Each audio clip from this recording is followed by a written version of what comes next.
जय बाबा परशुराम, जय श्री राम। ब्राह्मणों में ऐसा क्या है कि सारी दुनिया ब्राह्मण के पीछे पड़ी है? इसका उत्तर इस प्रकार है।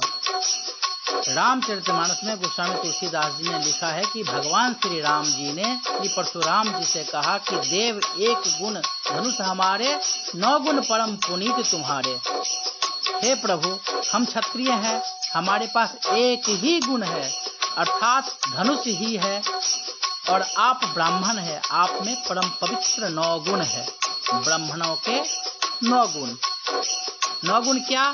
ऋजु, तपस्वी, संतोषी, क्षमाशीलो, जितेंद्रिय, दाता, शूरो, दयालुश्च ब्राह्मणो नवभिर्गुण है।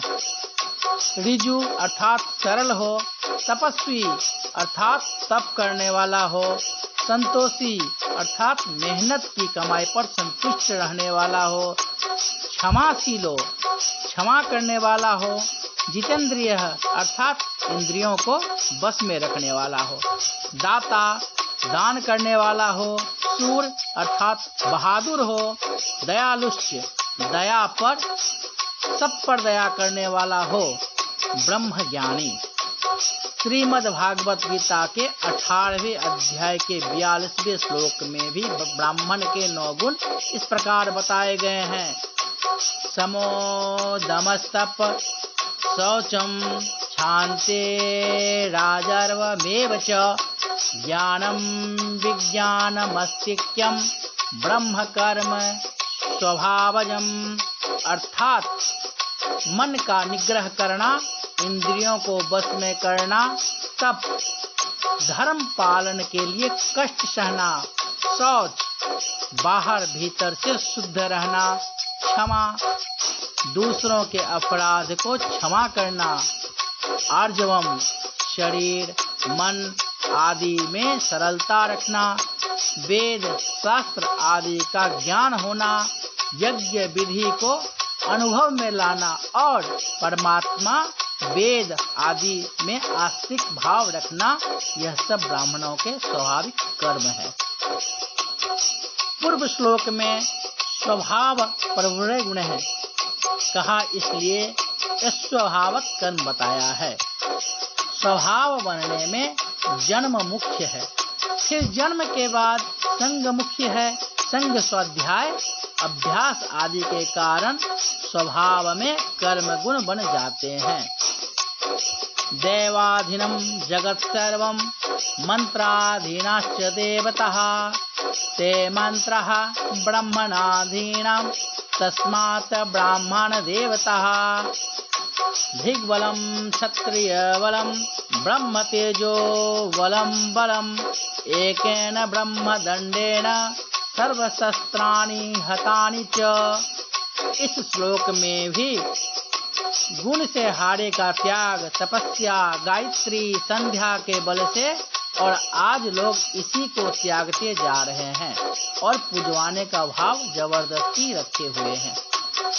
विप्रो वृक्षस्य मूलम च संध्या वेदा शाखा धर्म कर्माणि पत्रम तस्मान् मूलम यंत्रतो रक्षणीयम छिन्ने मूले नैव शाखा च पत्रम।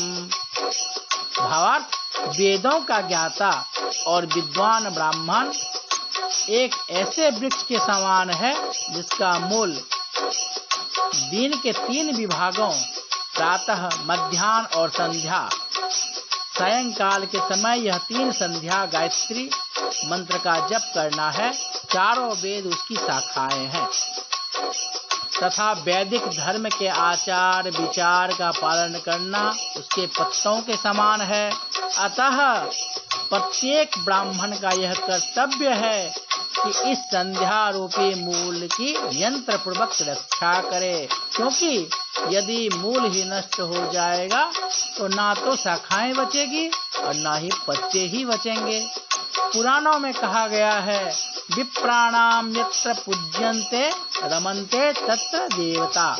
जिस स्थान पर ब्राह्मणों का पूजन हो वहाँ देवता भी निवास करते हैं, अन्यथा ब्राह्मणों के सम्मान के बिना देवालय भी शून्य हो जाते हैं। इसलिए ब्रह्मणार्थ कर्मो नास्ति विप्रा वेद विवर्जितः।